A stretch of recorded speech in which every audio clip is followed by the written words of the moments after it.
Oke, it's recording now. Oke, dari teman-teman sendiri ada yang mau ditanyakan mungkin terkait mengenai tugas atau mungkin ada beberapa hal lain yang mau coba didiskusikan, monggo silakan. Ada mungkin? Kalau enggak, ya kita lanjut untuk pertemuan yang ke-12. Sebentar nih saya share screen dulu ya teman-teman ya. Here we go.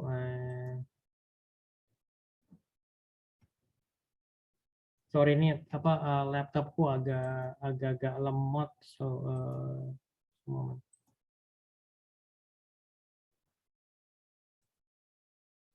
Sembari saya bikinin apa ini ya dokumentasinya untuk bukti ajar.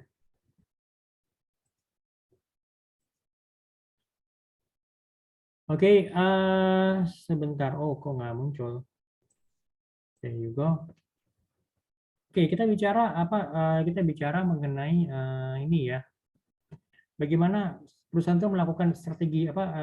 Strategi penyehatan dan juga divestasi. Kemudian juga bagaimana strategi perusahaan dalam memimpin pasar gitu kan ya. Oke, kita lihat satu persatu. Apa sih yang dimaksud dengan divestasi? Ada yang tahu nggak? Ada yang ngerti nggak? Maksudnya divestasi itu apa? Apa bedanya dengan investasi? Kalau investasi kembali kan penanaman modal. Kita kan menanamkan modal gitu ya, menyetor sejumlah dana tertentu, for instance misalnya ya, untuk apa ke suatu perusahaan. Jadi kita injek modal di situ, misalnya karena perusahaan ini ingin mengembangkan usahanya, atau mungkin karena ingin mengembangkan usahanya, ingin melebarkan pasarnya atau menambah jaringan outletnya atau cabangnya. Nah, maka perusahaan misalnya menggandeng pihak lain untuk melakukan investasi di perusahaannya, kan seperti itu. Nah, sekarang kalau kita bicara divestasi, apa itu divestasi? Divestasi itu bisa dibilang tuh kebalikannya, jadi pengurangan beberapa jenis aset dalam bentuk keuangan. Jadi aset-asetnya diambil, aset-asetnya dikurangin gitu. Ya bisa jadi dalam bentuk keuangan ataupun barang, dapat disebut juga dengan bisnis ya, jadi ya bisnis penjual ini tuh dikurangin gitu loh, jadi diambil aset-asetnya gitu kan ya. Nah ini seperti, jadi ini yang membedakan antara investasi dengan divestasi. Jadi divestasi adalah mengenai pengurangan jenis-jenis aset dalam bentuk keuangan ataupun barang gitu loh. Oke, kalau kita bicara mengenai indikator-indikator dari lingkungan bisnis, misalnya kenapa tuh perusahaan itu melakukan investasi, atau kenapa perusahaan itu melakukan divestasi gitu loh. Jadi kita bicara mengenai lingkungan bisnisnya. Jadi sehat ataupun tidaknya perusahaan, sehat atau sakitnya perusahaan itu bisa dilihat dari lingkungan bisnis sekitarnya gitu loh. Nah, lingkungan bisnis yang tidak mendukung ini ya yang tidak mendukung yang tidak mendukung perkembangan perusahaan ya bisa jadi ya kan menjadi sumber sumber ancaman ya. Bayangkan misalkan kalau seperti kondisi seperti saat ini ya, di mana pandemi, apalagi misalnya pada saat pandemi yang di awal-awal tahun 2000 di awal-awal pandemi tahun 2020 dan juga pada saat second wave kemarin, gelombang kedua, di mana ya banyak perusahaan banyak usaha-usaha yang akhirnya mati gitu kan ya, tidak bisa berkembang ya. Ya bayangkan misalkan kalau kalian misalnya punya usaha hotel, atau kalian misalnya kerja di bidang pariwisata misalnya di hotel, siapa yang mau stay di hotel gitu kan ya. Oh ya wong mau jalan aja tuh nggak boleh ya wong, misalnya kita lagi lockdown atau misalnya PPKM level 4 ya kan, mau keluar kota aja misalnya udah ada penyekatan gitu kan ya, mau ya kan, misalnya mau kemana ada penyekatan gitu. Mungkin penyekatan di pintu tol atau di tempat lainnya gitu kan. Yes, ya otomatis ya nggak akan ada orang yang mau yang nggak ada yang nggak akan mau stay di hotel, apalagi misalnya untuk berlibur gitu kan. Kalau hanya mengharapkan dari orang-orang bisnis ya orang-orang bisnis yang stay di hotel ya kecil banget gitu kan ya. Ya pasti hotel kan berharap dari peak season misalnya seperti ya libur panjang gitu kan, misalnya kayak libur panjang yang Natal tahun baru itu kan level ya, akhirnya PPKM-nya dinaikkan kan levelnya, kalau misalnya ke level 4 ya kalau nggak salah. Ya, tujuannya apa? Supaya untuk mengurangi pergerakan masyarakat gitu kan ya. Nah, ya bayangkan kalau kalian berada di industri seperti itu, misalnya ya nggak harus di industri yang pariwisata, tapi di industri yang lainnya gitu kan ya. Misalnya seperti restoran, ya kan, ya, apalagi misalnya pada saat level PPKM-nya tinggi ini di level 4, ya siapa yang mau makan di tempat lah yang dilarang itu hanya bisa untuk bawa pulang ataupun misalnya dipesan lewat GrabFood atau mungkin GoFood gitu kan ya.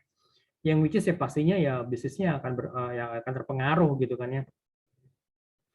Nah, jadi di antara banyaknya beragam lingkungan bisnis, jadi ada beberapa nih yang bisa disajikan terkait mengenai tanda-tanda peluang bisnis yang tersedia maupun juga ancaman-ancaman bisnis gitu. Jadi kalau kita bicara masalah prediksi juga penilaian penilaian dari pihak manajerial jadi ya susah dilakukan nih ketika lingkungan bisnis tersebut ya berinteraksi satu dengan yang lainnya gitu loh. Ya kan bayangkan kalau misalkan kalian pernah tahu ya pada saat pertama kali ruas tol Cipularang dibuka itu ada satu industri yang terpengaruh gitu ya. Ada satu industri apa itu industrinya? Itu adalah industri transportasi terutama tentang kereta api gitu kan. Bayang pada saat itu kan memang kereta api Parahyangan kan merupakan jalur gemuk yang melayani rute dari Jakarta ke Bandung gitu kan. Apalagi misalkan kalau Jumat sore gitu kan ya, Jumat sore dari Jakarta, apalagi misalkan kalau mereka yang tinggal di Bandung kerja di Jakarta, mereka pasti menggunakan transportasinya kan lebih banyak kan kereta ya, kan kereta pulang Jumat sore ke Bandung, cap gitu kan sampai Bandung, ya mereka stay di Bandung Sabtu Minggu, nah mungkin Minggu sorenya, Minggu malam tuh bahkan Senin paginya, Senin subuhnya itu eh, kereta dari Bandung ke Jakarta itu penuh gitu loh. Karena apa ya? Karena ya dari mereka yang tinggal di Bandung dan kerja di Jakarta, beraktivitas di Jakarta gitu kan ya. Nah, sering seperti itu terjadi gitu kan. Nah, tetapi setelah adanya Cipularang gitu, apalagi sempat pada saat di awal-awal Cipularang dibuka kan itu gratis gitu kan ya. Nah, itu wah, itu kan pengaruh banget gitu terhadap bisnisnya kereta api itu yang Parahyangan ini kan. Nah, ya dari situ justru setelah setelah tol Cipularang dibuka ini tumbuh bisnis yang baru. Bisnis apa? Bisnis travel Jakarta Bandung gitu kan ya. Jakarta di mana? Soalnya Jakartanya misalnya di mana dari Sudirman atau mungkin dari Jatiwaringin gitu kan, atau mungkin dari Bekasi Barat gitu ya. Misalnya langsung ke Bandung. Bandungnya di mana? Bisa pilih. Misalnya Bandungnya di Dago kah? Bandungnya di mana lagi? Misalnya di tempat lain gitu kan ya. Misalnya di Pasir Kaliki atau mungkin di daerah-daerah Bandung lainnya. Nah seperti itu gitu loh. Nah itu jadi ada tumbuhnya transportasi ya tumbuhnya bisnis yang baru itu transportasi travel tadi kan transportasi yang menggunakan travel dan juga matinya bisnis yang lain bukan mati jadi akhirnya sepinya bisnis yang lain bisnis apa ya bisnisnya itu yang kereta api gitu kan. Nah seperti itu demikian juga misalkan pada saat pembukaan tol Jakarta yang di Jawa itu Trans Jawa ya kan yang sampai ada istilah keluar ya istilah Brexit ya Pak ya kan Brebes exit atau mungkin sampai lurus sampai ke arah Pemalang ke arah Jawa sana Semarang. Jadi sebenarnya apa yang sebenarnya jadi bisnis tol Trans Jawa ini ya kan itu mematikan bisnis yang lain. Bisnis apa ya? Bisnisnya restoran yang ada di yang ada di Pantura gitu loh. Nah, jadi kan seperti itu. Jadi pihak manajemen terutama ya harus bisa membaca situasi seperti ini gitu loh.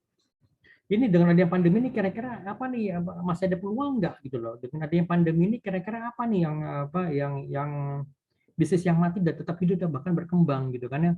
Apalagi sekarang kan dikenal, saya pernah jelasin ke kalian adanya 3D kan, disrupsi milenial, disrupsi digital, dan juga disrupsi pandemi kan, ada 3D gitu loh.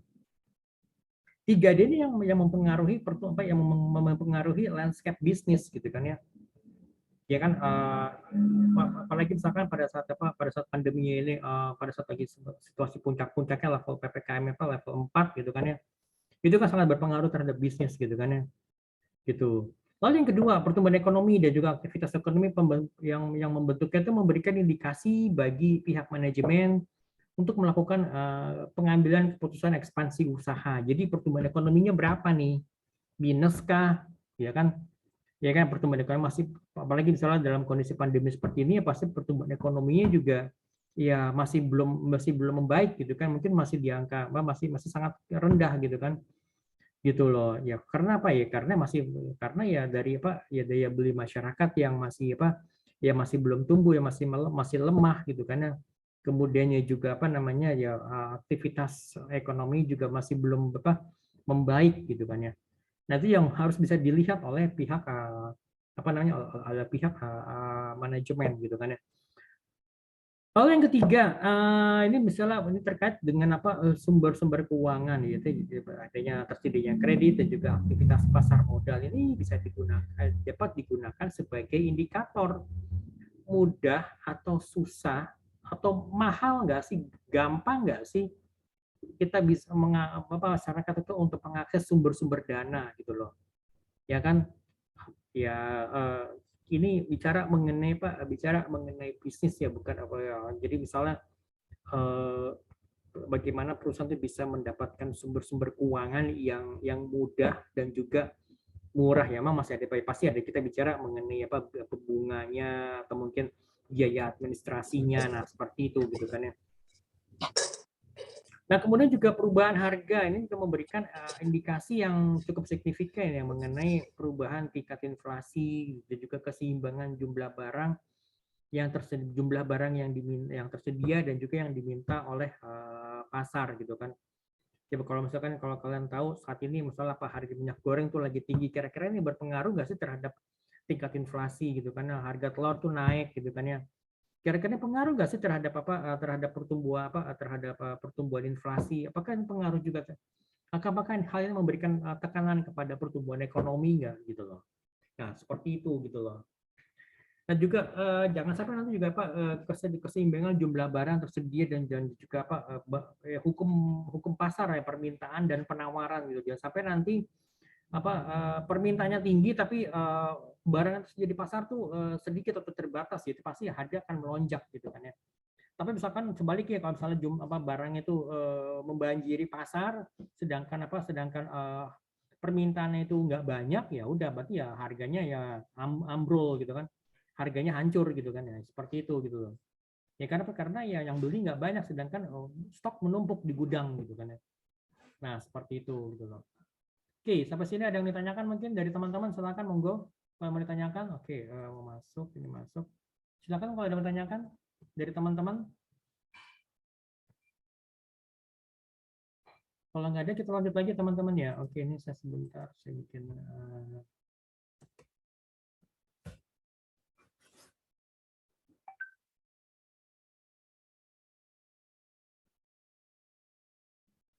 Oke, ini saya share screen lagi.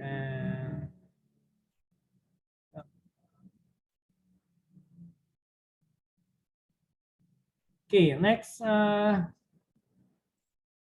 Perubahan harga. Kemudian kita lihat juga indikator-indikator internal yang menandakan bahwa perusahaan itu tuh nggak sehat. Apa sih indikatornya? Jadi kita lihat dari tahap awal daur kehidupan perusahaan itu, misalnya dilihat dari uang cash itu nggak cukup. Even misalnya untuk bayar gaji, untuk membiayai operasional perusahaan sehari-hari gitu kan ya, mungkin butuh transport misalnya untuk misalnya untuk kurir, transport misalnya untuk apa, bensin, kemudian juga misalnya untuk sewa ruangan, bayar listrik, bayar itu gitu kan, itu nggak cukup gitu loh.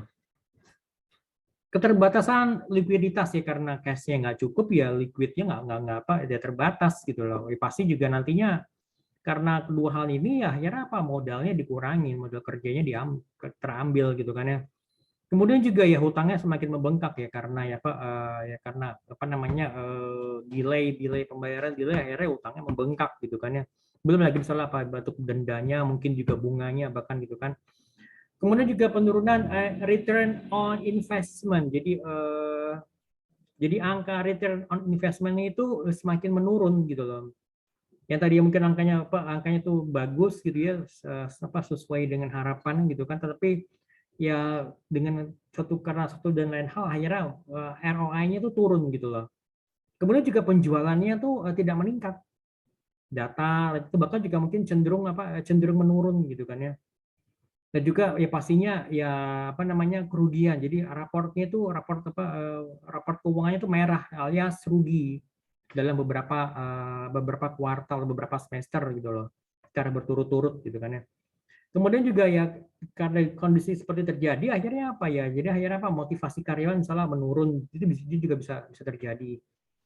Ya kan, jadi absensinya itu ya meningkat, misalnya banyak yang bolos, misalnya menggunakan surat sakit, atau mungkin juga ya misalnya izin, ya kan, ya karena dia melihat mungkin perusahaan sudah mulai kolaps, ya akhirnya dia ya akhirnya mungkin dia juga sembari mengerjakan yang lain di jam kantor gitu kan ya, atau mungkin juga turnover tenaga kerjanya meningkat, jadi angka keluar masuk tenaga kerjanya, angka keluar masuk karyawannya itu meningkat gitu loh, turnover rate-nya itu meningkat gitu loh.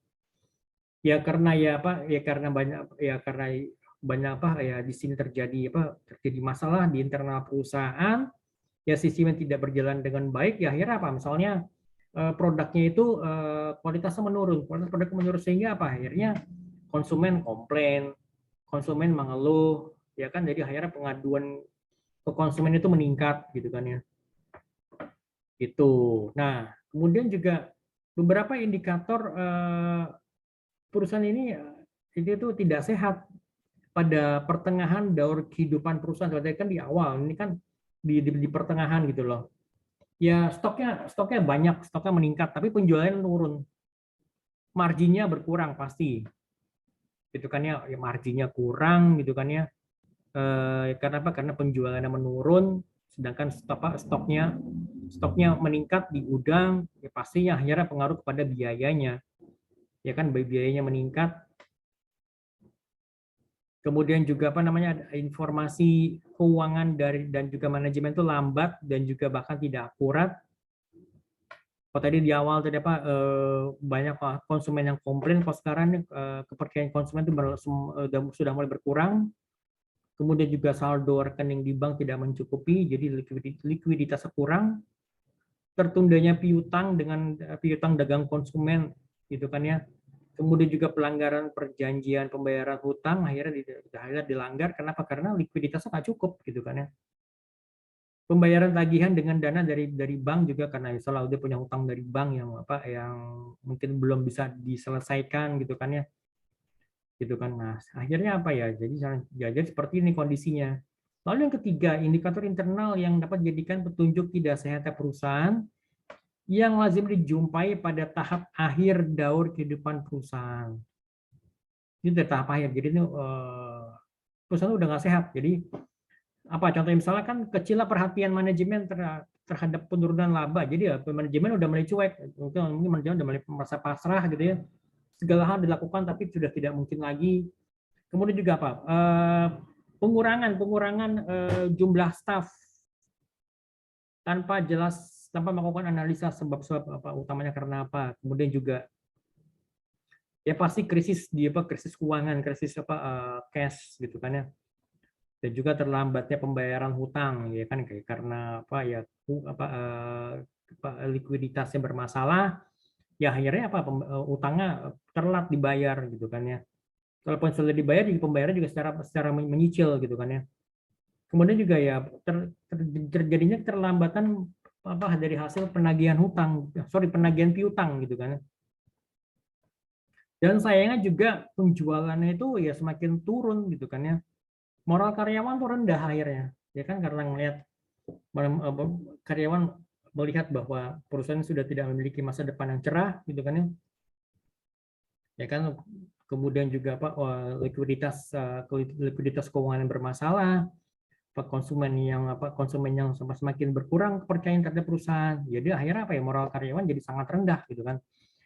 Kemudian juga kredibilitas perusahaan yang semakin berkurang gitu kan ya, karena mungkin ya namanya sudah jelek ya kan, gagal bayar hutang, kemudian juga tidak bisa memenuhi harapan dari konsumen, ya kan, karena konsumen juga semakin tidak percaya dengan perusahaan gitu kan, akhirnya apa ya, ya sudah akhirnya ya seperti ini kondisinya kan, ya. Kemudian juga perputaran persediaan menurun drastis, dan juga kepercayaan dari supplier itu semakin berkurang gitu kan ya. Ya kan, misalnya mungkin dulu suppliernya masih mau dihutangin gitu kan ya, tapi sekarang mungkin mereka minta udah bayar dulu di depan, atau mungkin yang kemarin belum dibayar, kapan bisa dibayar, nanti kalau misalnya yang mas sudah dibayar saya kirim lagi barangnya. Wah, itu kan berarti si suppliernya atau pemasok itu sudah berkurang kepercayaan terhadap perusahaan gitu kan ya. Kemudian juga misalnya ya banyak lagi beberapa hal-hal yang lain di sini yang mungkin kalian bisa baca. Kemudian modal kerjanya berkurang drastis. Yang lebih parah lagi, ini tidak tersedia dana untuk pembayaran gaji karena ada masalah likuiditas gitu kan ya. Ya udahlah, akhirnya ya maksudnya ya bisa banyak hal terjadi gitu kan. Jadi ini daftar. Nah, kemudian juga indikator internal yang muncul pada setiap tahapan daur kehidupan perusahaan. Jadi ada indikator-indikator internal yang muncul. Jadi setiap tahapan daur kehidupan perusahaan, misalnya apa, harta kekayaan menurun, pangsa pasarnya itu market share menurun, kemudian juga biaya publikasi yang meningkat, kemudian juga apa, turnover tenaga kerjanya itu karyawan dan juga manajemen yang tinggi gitu kan ya. Kemudian juga apa, gaji dan juga tunjangan karyawan meningkat lebih cepat dibandingkan peningkatan produktivitas dan laba. Itu berarti ya there is something wrong dengan itu gitu kan ya. Jadi sebaiknya itu kan kalau pastinya ya gaji, peningkatan produktivitas laba itu juga ya beriringan dengan peningkatan gaji dan tunjangan pada karyawan gitu kan ya.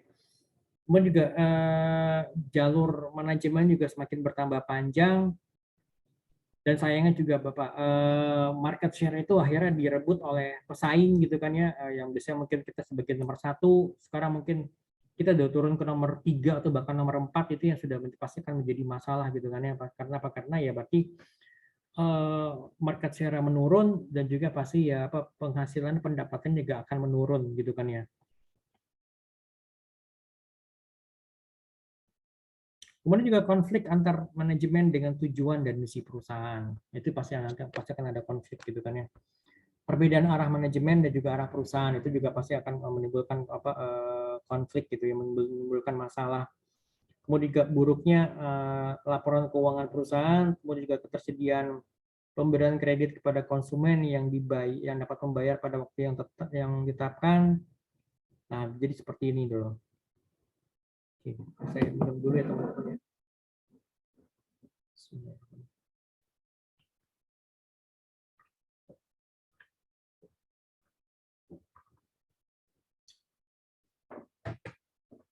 Oke.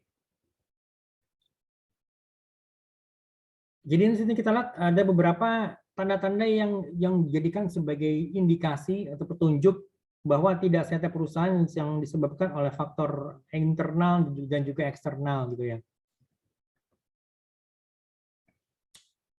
Jadi pertama misalnya apa, delegasi yang tanpa pengecualian, tanpa adanya pengendalian, tanpa adanya pengawasan, dan juga tidak adanya feedback gitu ya. Jadi semakin vertikalisasi jenjang organisasi, jadi sebaiknya kan kalau organisasi itu kan semakin flat gitu loh, datar gitu. Tapi ini ya semakin panjang gitu loh.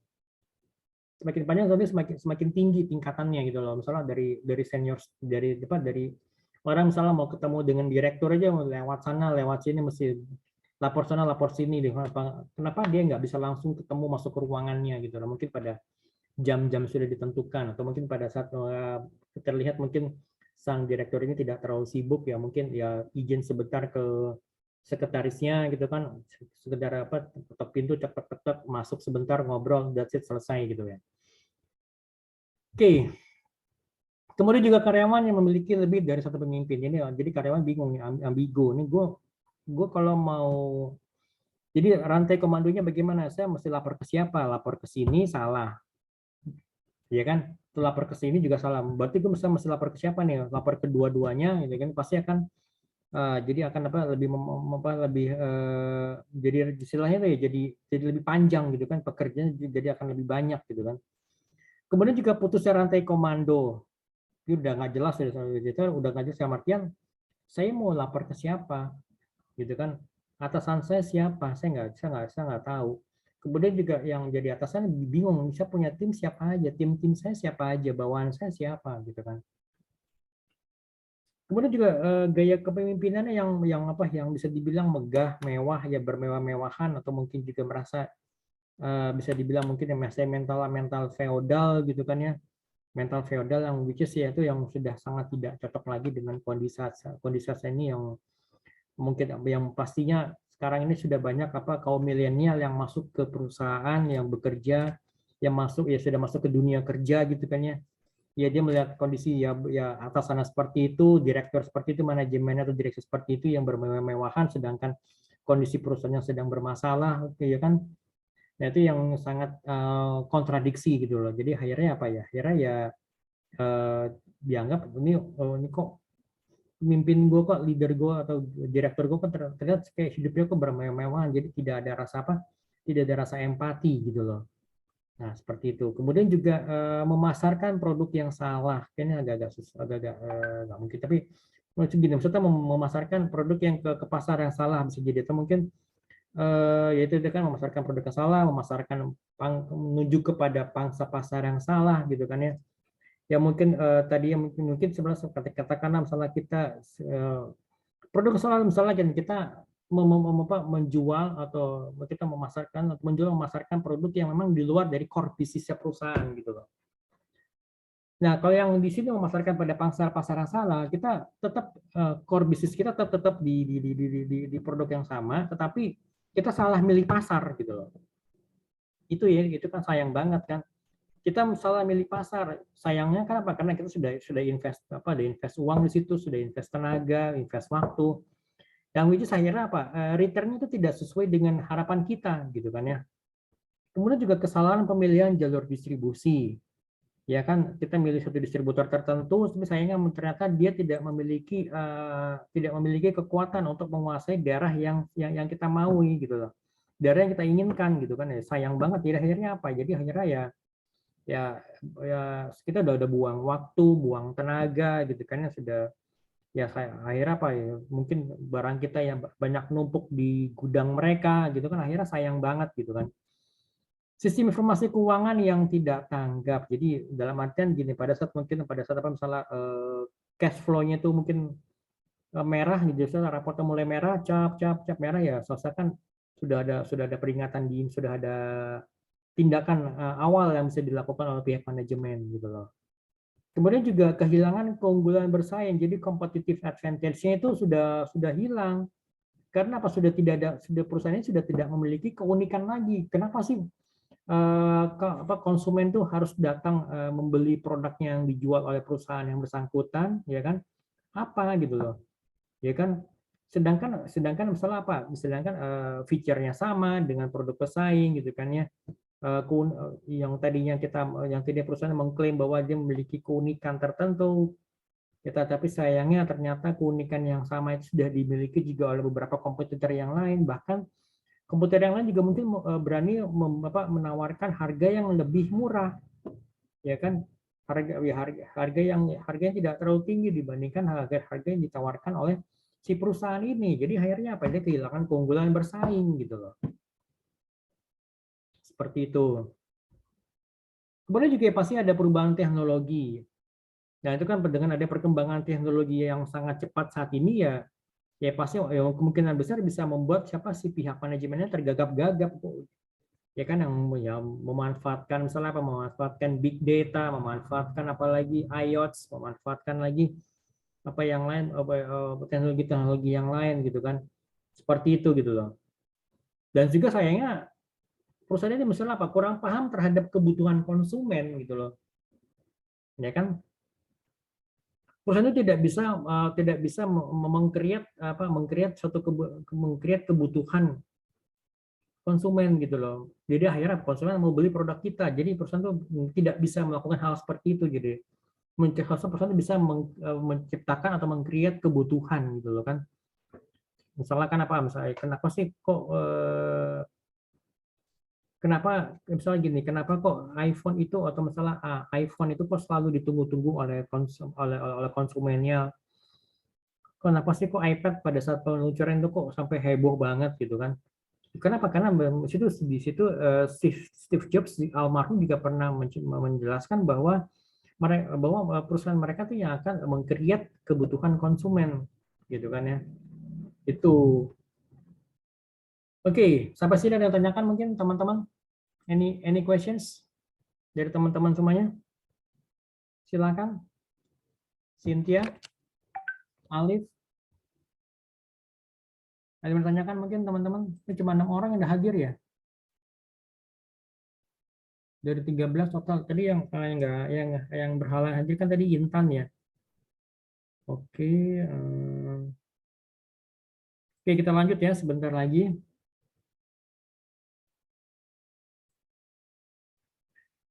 Penyihatan strategik. Jadi penyihatan strategik ini diperlukan ketika perusahaan itu melakukan kesalahan yang sifatnya strategik.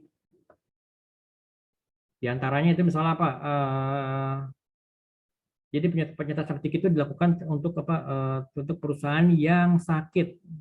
Jadi yang disebabkan karena perusahaan itu udah nggak sanggup memenuhi kebutuhan konsumen, ya kan? Dan juga penyihatan strategis diperlukan jika manajemen membuat kesalahan strategis yang mengakibatkan perusahaan itu berada di luar misi yang sudah ditetapkan. Penyihatan strategis dibutuhkan ketika perusahaan itu dinilai memiliki kecenderungan kehilangan posisi strategis di pasar. Jadi perusahaan sudah mulai kehilangan market share-nya nih secara perlahan-lahan. Mungkin 2 tahun yang lalu kita sebagai nomor 1, ya kan secara pelan tapi pasti dalam 2 tahun 3 tahun terakhir ini dia posisinya itu semakin mengkerut, semakin menciut, misalnya sekarang di posisi ketiga gitu kan ya. Itu. Nah, kalau kita bicara penyihatan operasional, berarti ini perusahaan itu berusaha untuk melakukan perubahan operasi perusahaan, tetapi tidak bersentuhan dengan usaha merubah strategi bisnis. Jadi hanya untuk operasionalnya aja. Contohnya apa? Soal manajemennya berusaha, sorry.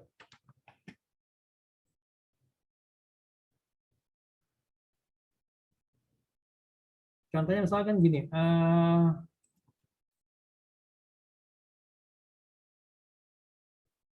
sorry, ini belum saya itu ini. Oke, ini tadi sudah dijelaskan untuk pernyataan strategik udah, kemudian pernyataan operasional ini manajemen tuh berusaha untuk meningkatkan penghasilan yang diperoleh dengan berbagai cara. Misalnya dengan memberikan potongan harga, diskon, promosi, penambahan, dan juga perbaikan layanan kepada konsumen, kemudian memperbaiki saluran distribusi dan juga kualitas barang, kemudian juga melakukan masalah pemotongan biaya, misalnya biaya administrasi, biaya marketingnya, biaya penelitian dan pengembangan itu mungkin yang dipotong supaya apa? Supaya kita bisa memulihkan operasional perusahaan gitu loh. Kemudian juga pemilihan strategi ini juga dapat dilaksanakan oleh perusahaan yang beroperasi dalam industri yang sudah dewasa yang hampir tidak menyediakan adanya peluang pangsa pasar. Jadi strategi ini biasanya dipilih oleh perusahaan yang memiliki fleksibilitas yang cukup dalam anggaran operasional sehingga membuka adanya peluang untuk pengurangan biaya yang signifikan. Kemudian proses penyihatan. Proses penyihatan itu ada beberapa langkah-langkahnya, yaitu jadi mengembalikan situasi yang serba tidak teratur ke dalam bentuk yang teratur, memberikan penilaian secara penyeluruh tentang kemungkinan penarikan penghasilan dari piutang dagang, kemudian juga mulai dipikirkan kemungkinan mencari sumber tambahan penghasilan baru gitu loh. Oke, kemudian untuk tahap-tahap proses penyihatan, jadi ada beberapa. Jadi manajemen melakukan evaluasi yang sifatnya menyeluruh yang biasanya memerlukan waktu 1-3 bulan atau mungkin bahkan lebih ya. Kemudian membuat rencana penyihatan. Jadi itu membutuhkan waktu sampai dengan 6 bulan. Kemudian juga manajemen mengimplementasikan rencana penyihatan yang sudah dibuat, misalnya sampai dengan 12 bulan. Manajemen membuat langkah stabilisasi perusahaan, biasanya membutuhkan waktu 6-12 bulan. Penyiapan ke arah pertumbuhan bisnis itu membutuhkan waktu nih antara 1 sampai dengan 2 tahun. Oke, saya langsung coba ke strategi divestasi ya teman-teman ya. Jadi strategi divestasi itu uh, merupakan strategi kita tuh keluar dari pasar. Terjadi ketika nih perusahaan ini sudah gagal berkembang, udah nggak mungkin berkembang, udah nggak mungkin berkembang lagi, dan juga sudah tidak terlihat prospek yang cerah. Jadi ya udah pemilik, jadi si ownernya itu bersama manajemen tuh ya udah langsung memutuskan untuk meninggalkan pasar. That's it, selesai gitu kan ya. Nah, kemudian juga alasan perusahaan melakukan divestasi itu ya karena determinan pokok yang paling sering itu memaksa manajemen memilih menutup operasi unit jadi usaha strategis sehingga keluar dari pasar itu karena ya buruknya kinerja perusahaan. Jadi khususnya dalam hal mencapai sasaran laba atau return on investment gitu ya.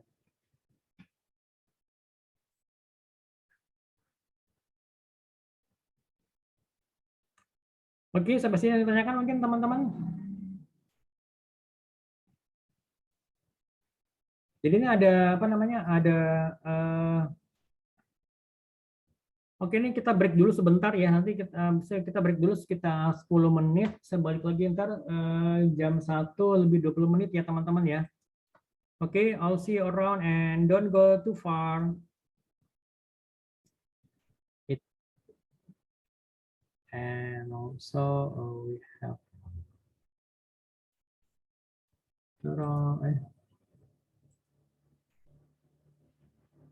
ini sih. Sebentar, nih saya salah share screen nih kayaknya.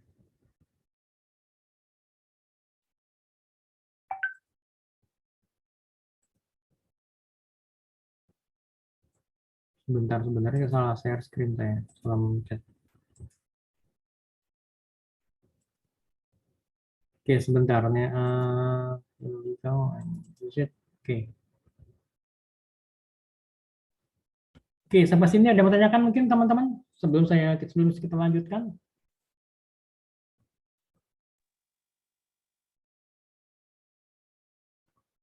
Oke, soal di sini. Jadi untuk strategi divestasi itu, jadi apa tuh strategi divestasi? Jadi merupakan strategi kita keluar dari pasar. Jadi kita benar-benar udah nggak, kita nggak masuk, kita nggak berada di pasar yang sama lagi. Ini terjadi karena apa? Ketika perusahaan itu sudah gagal berkembang, perusahaan itu udah nggak mungkin berkembang lagi. Dia tuh udah market share itu semakin menyusut gitu kan. Dan juga perusahaan sudah tidak terlihat tidak terlihat adanya bisa adanya masih ada prospek di situ gitu. Dan pemilik dan juga bersama manajemen itu ya langsung meninggalkan pasar gitu kan. Kemudian alasan perusahaan melakukan divestasi itu karena alasan utama yang pokok itu adalah sering yang memaksa manajemen memilih menutup operasi unit usaha strategis dan keluar dari pasar itu karena apa? Karena buruknya kinerja atau performance perusahaan, khususnya ya terutama ya dalam hal bagaimana perusahaan bisa mencapai laba atau return on investment. Jadi ya performance jelek gitu loh. Jadi semakin lama kok kayaknya ROI-nya kok angkanya semakin mengecil gitu loh. Kok semakin memburuk gitu kan ya. Oke. Nah, jadi secara umum ada 3 macam pilihan strategi divestasi. Yang pertama itu adalah melakukan penjualan menyeluruh, jadi outright sell, jadi perusahaan ini dijual gitu kan ya. Yang dijual. Kemudian yang kedua, merubah unit usaha yang merupakan perusahaan yang merupakan anak perusahaan menjadi satu entitas baru yang sifatnya independen dan terbebas dari perusahaan induk. Jadi spin off gitu loh. Supaya nanti perusahaan ini bisa bergerak dengan lebih lincah lagi gitu kan. Yang pastinya ya akan ditunjuk manajemen baru ya kan supaya perusahaan ini bisa bergerak dengan lincah gitu kan karena sudah terpisah dari perusahaan induknya gitu loh. Jadi biar dia yang berusaha sendiri, biar dia mencoba untuk melakukan recovery gitu kan ya. Tapi tetap ada support juga dari perusahaan induk gitu loh. Walaupun si perusahaan si anak perusahaan ini dia harus bisa bergerak dengan lincah gitu kan ya. Lalu yang ketiga likuidasi ya. Likuidasi berarti ditutup perusahaannya gitu kan. Ya kan ditutup udah jebret gitu loh.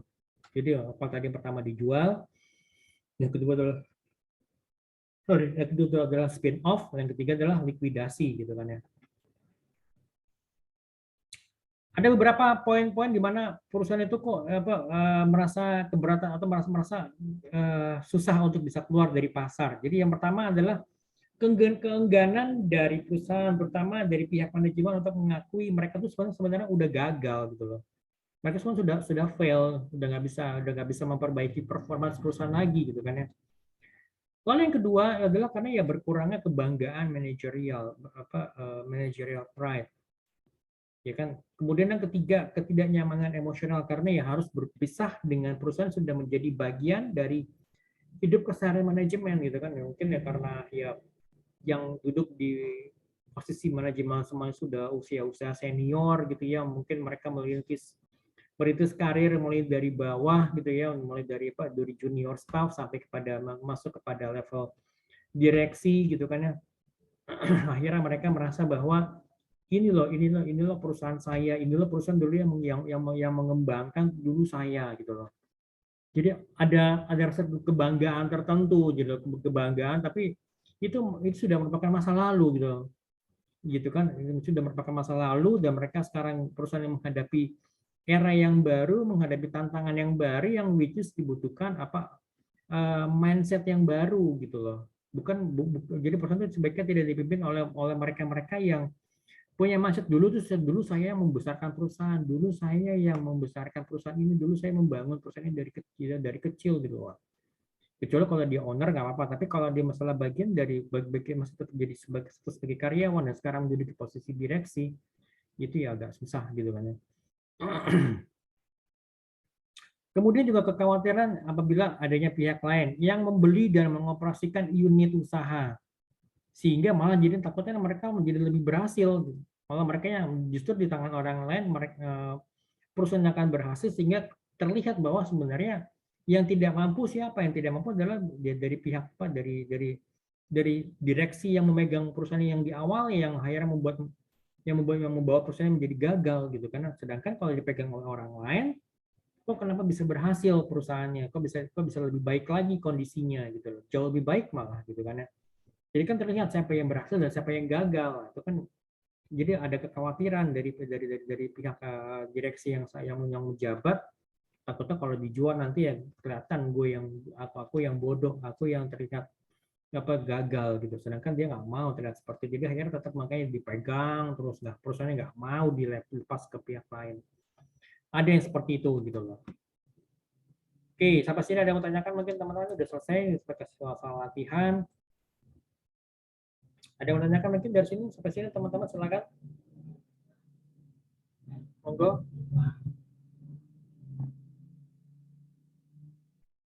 Kalau nggak ada, kita akhiri aja sampai di sini teman-teman ya. Oke, nanti ini videonya bisa dilihat di channel YouTube saya, nanti saya kasih share-nya.